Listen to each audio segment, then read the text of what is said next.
All right, so now let's talk about financial ratios. And the first ratio we cover in this class is return on assets. It is fairly easy to calculate.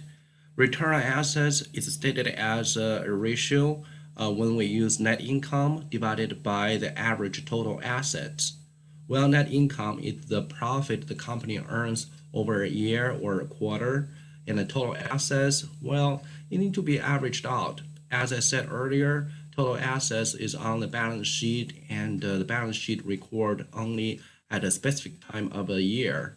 So if we use the net income for 2015, then we need to use the total assets, which is an average of 2014 and 2015 to stand for the basis.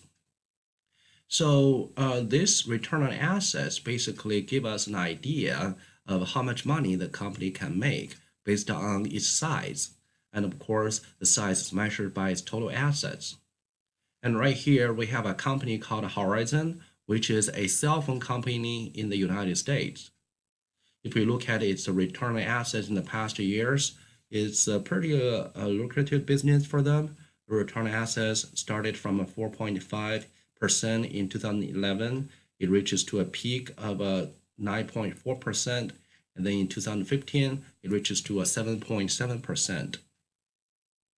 If it is for return on equity, then the return would be higher. So what is return on equity? We use net income instead of dividing by total assets. We use total equity as the denominator. And the return on equity should be higher than return on assets just because equity as denominator is lower than total assets. If we compare Verizon against the cell phone industry, you can see that Verizon outperformed the industry by a significant amount for a consistent amount of years.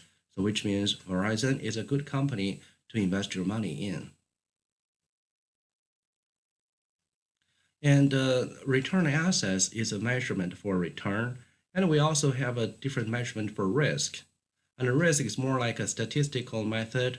We will use a standard deviation as a proxy for risk. And how to calculate risk would be something covered in a finance class, and I do not cover it in this accounting class. So right here, it shows you that the return could be measured as return on assets and also interest return on saving accounts. And this is easily to earn when you save your money in a bank. You can also have return from the corporate bonds, which is a financial security issued by the company to raise debt.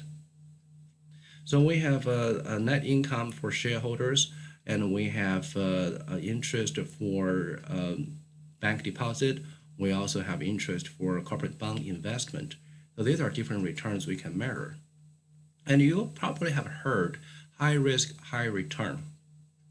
And if you look at different type of investment, you will see that the U.S. Treasury gives an annual return of 2.5%, and the low-risk corporate bond gives a return of 5.8%. Well, the low risk are the big company, such like Boeing, who produce aircraft, and this is a giant company with very stable earnings. So this is a low-risk corporate, and their return is 5.8%, which is still significantly higher than U.S. Treasury. Well, U.S. Treasury is considered as a risk-free assets. In the past history, the U.S. government never default. And the U.S. Treasury is a security issued by the Department of Treasury of the United States government to raise debt. Since the U.S. government never default, never failed to pay back its debt obligations, the U.S. Treasury is considered risk-free, so there's no risk at all. You get your money back guaranteed. If you look at other countries' Treasury notes, like Russia, Russia has default on its debt payment in the year of 1998, and that was called the Russian debt crisis. The Russian government just suddenly refused to pay back its debt. So if you buy Russian debt, you buy Russian bond, then your money is gone. But for US, it's very safe. And as you can see right here, you have a row, which is medium risk corporate. You also have a high risk corporate. So basically, these companies are small companies and they don't have a stable earnings. They may face the risk of bankruptcy in the near future. So from this risk comparison, you can see that the return they offer would get higher as the risk increases. And that comes to the basic theme of investment: high risk, high return. And we also need to be careful that the risk comes first. The investors, the whole market, get an idea of how risky the investment is, and then they would require certain level of return for compensating the risk. It is not the return comes first, risk comes second. It's not like a company gives you 100% return per month, and then they hit you with high risk of bankruptcy, like a lot of financial products floating around in China. They are frauds. So they just attract investors with high return, but eventually they give a very high risk. And that's not legitimate business. That does not belong here. All right, and now our subject is changed to the major activities of organizations.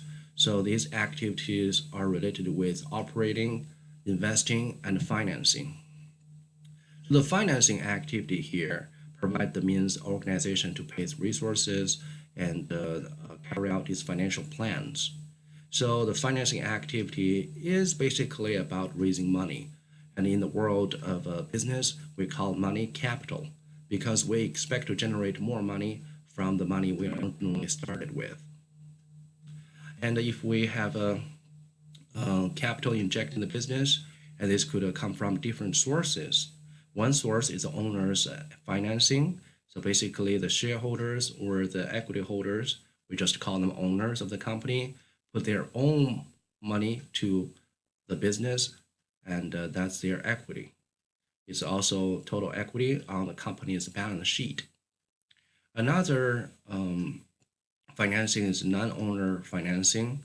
If you borrow money from a creditor, like you borrow money from a bank or borrow money from any financial institutions, they would be called non-owner financing.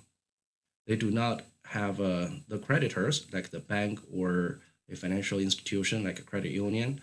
They do not hold ownership of the company, but they must get their return back.